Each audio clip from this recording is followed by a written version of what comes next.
Memories are the record not just of what has happened to us, but also of how we experienced those events.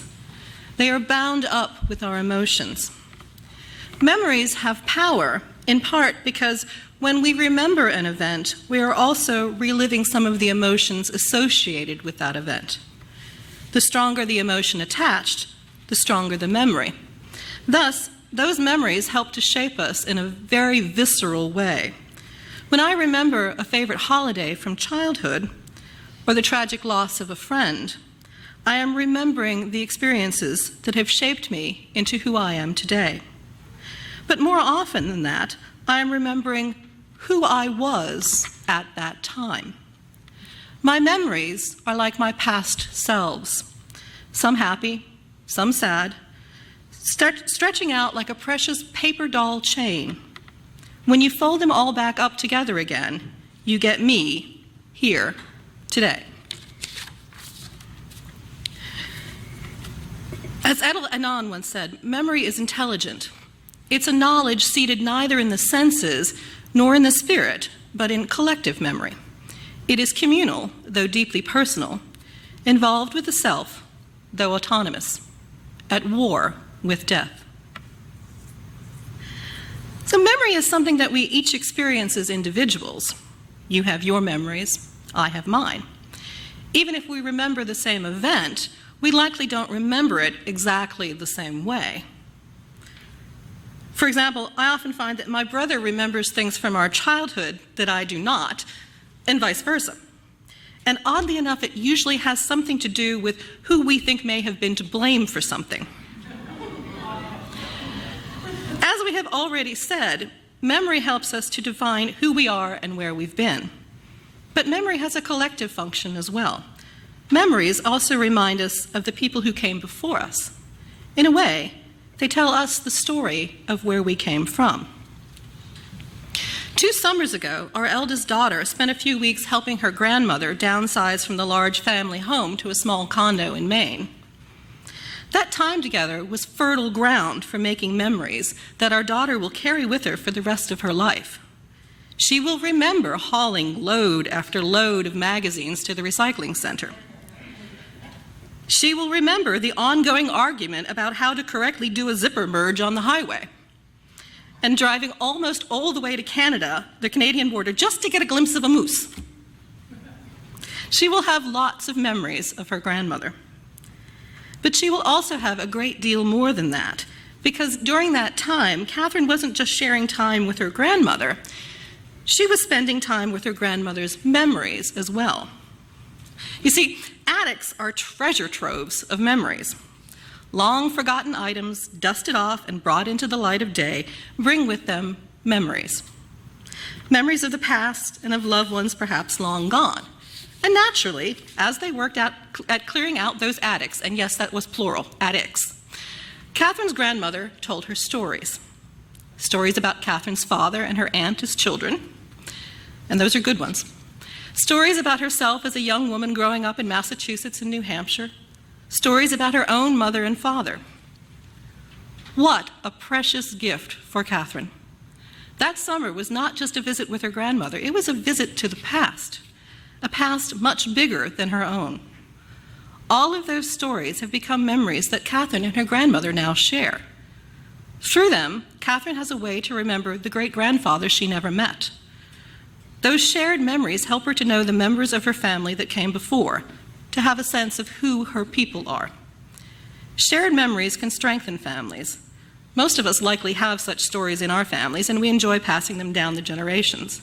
Memories of hearing those stories and of telling those stories become part of our foundations, part of who we are as a family.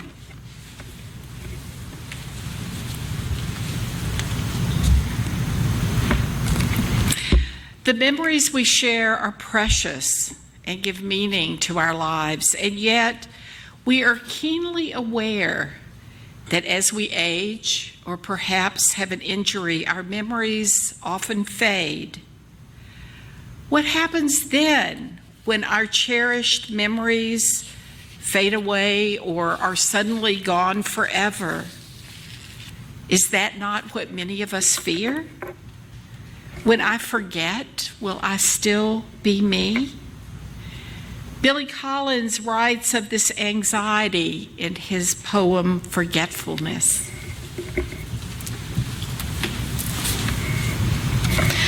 Forgetfulness by Billy Collins. The name of the author is the first to go, followed obediently by the title, the plot, the heartbreaking conclusion, the entire novel, which suddenly becomes one you have never read, never even heard of.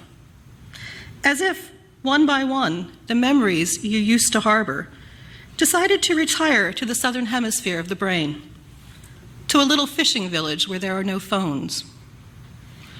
Long ago, you kissed the names of the 9 muses goodbye and watched the quadratic equation pack its bag. And even now, as you memorize the order of the planets, something else is slipping away. A state flower, perhaps, the address of an uncle, the capital of Paraguay. Whatever it is you are struggling to remember, it is not poised on the tip of the tongue, not even lurking in some obscure corner of your spleen. It has floated away down a dark mythological river, whose name begins with an L as far as you can recall. Well on your own way to oblivion, where you will join those who have even forgotten how to swim and how to ride a bicycle. No wonder you rise in the middle of the night to look up the date of a famous battle in a book of on war. No wonder the moon in the window seems to have drifted out of a love poem that you used to know by heart.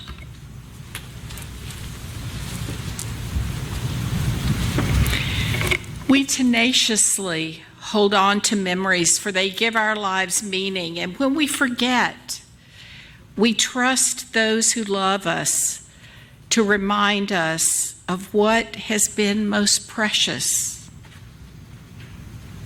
As we consider the memories that are most precious to us, let us take some time to reflect with gratitude and humility on our life experiences that make us who we are. Let us take a few moments to hold some of the memories that are most dear, memories that bring peace and tranquility to our hearts. And you may or may not wish to close your eyes.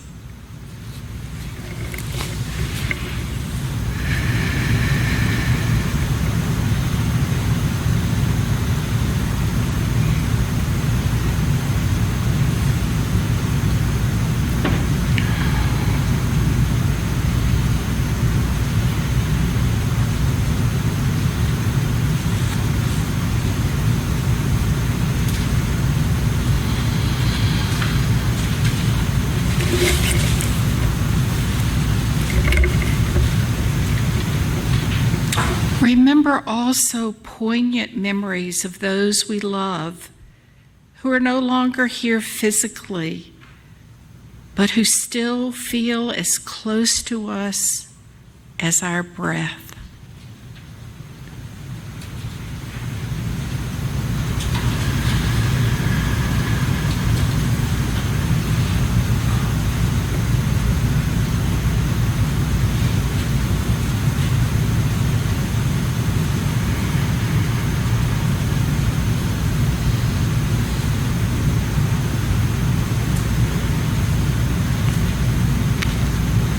Remember the painful memories of broken relationships, for we all have them. The relationships that taught us hard lessons. The memories we have held for far too long. Breathe deeply and let them go. They are no longer useful to us. We release them because we no longer wish to give them power over our hearts and minds.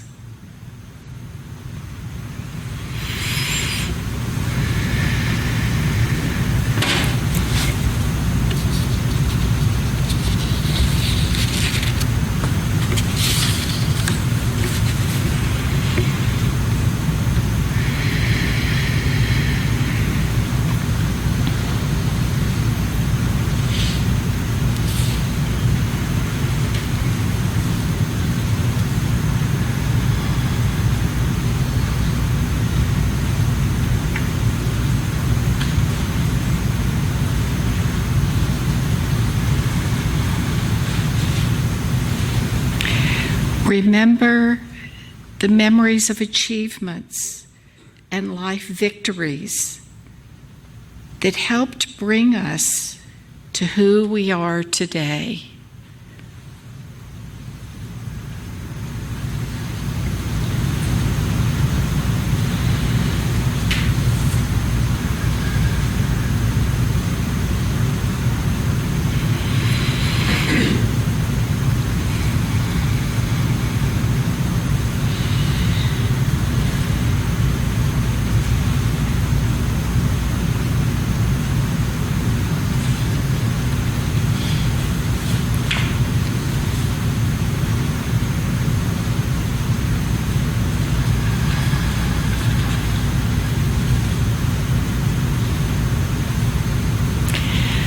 The human soul holds the whole of our lives. So let us sit for a moment with gratitude for the gift of life, for the unique and precious gift that you and I have today, this moment.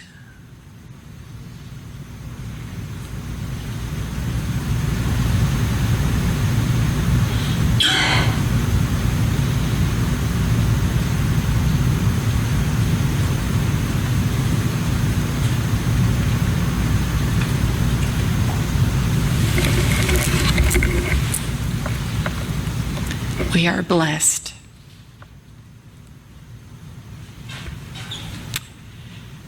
Memories hold generations together and help us understand that we have a sense of place as human beings. Memories give us joy. They're the way of keeping close to those we love, reminding us of our victories and achievements when we forget.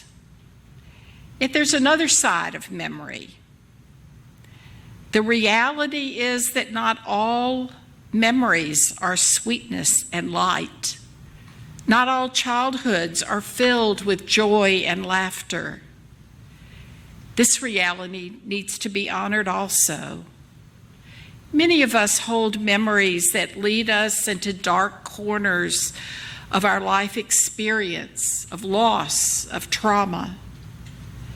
There's a human tendency to want to push away or tamp down memories that are painful, that make our hearts hurt. We might get caught in a loop, holding traumatic moments in our minds, cycling them over and over.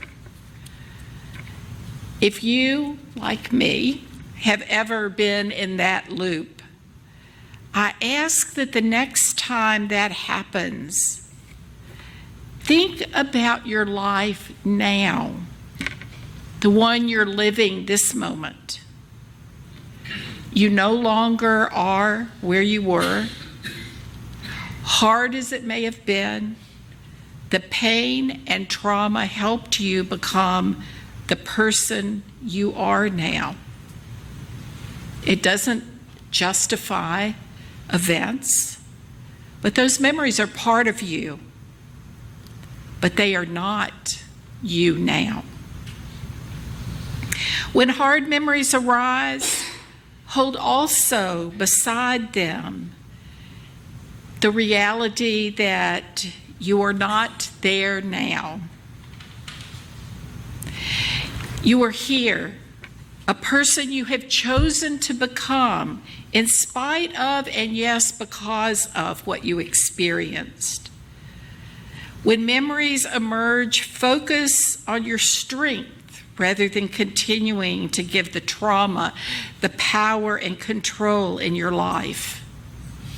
Not easy, really challenging. And remember that if the trauma takes over your thoughts, then I encourage you to have the strength to get help. It is time to let go. Julianne O'Connor wrote, "The sooner we let go of holding on, the sooner we can hold on to the beauty of what's unfolding before us. Nothing was ever meant to stay the same forever. We don't have to go it alone. Even if you were one of us who have been orphaned by choice, there's a community here, and perhaps other communities of support that can help you remember who you truly are. When we make peace with our memories, we're able to live our lives with more freedom to engage with the world. Perhaps that is the deep meaning of the quote by George Eliot. What greater thing is there for human souls than to feel that they are joined to strengthen each other, to be with each other in silent, unspeakable moments?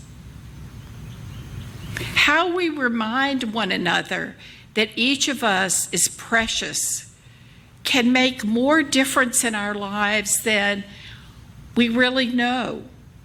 We can remind one another that our memories in the end can both ground us in the essence of our life experiences and free us to live more abundant, joyful lives.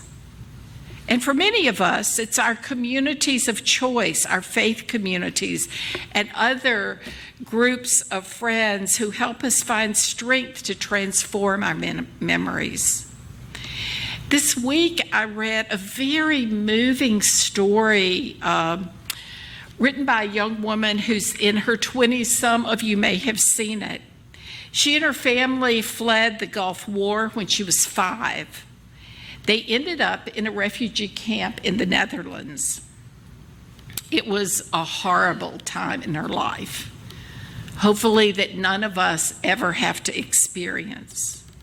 She had terrible memories, but there's one memory that she remembers from age 5 that made a huge difference in how she experienced the trauma and how it shaped how she sees the world. She wrote, "This man who worked at the refugee camp, out of the kindness of his own heart, bought me a bike.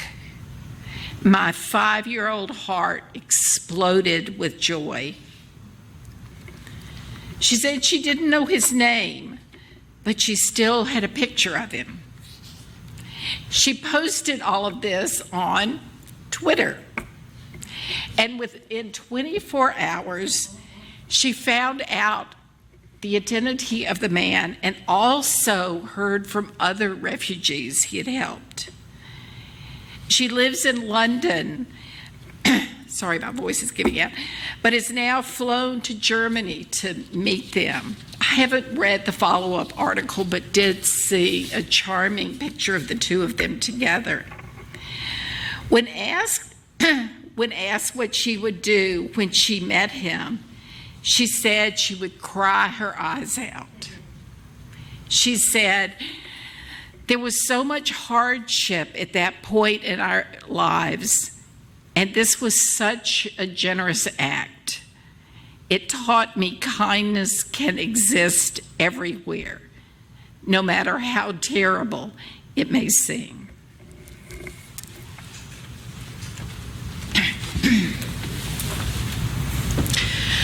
Memories are powerful things to shape ourselves, to shape our past, but they also help to build our communities.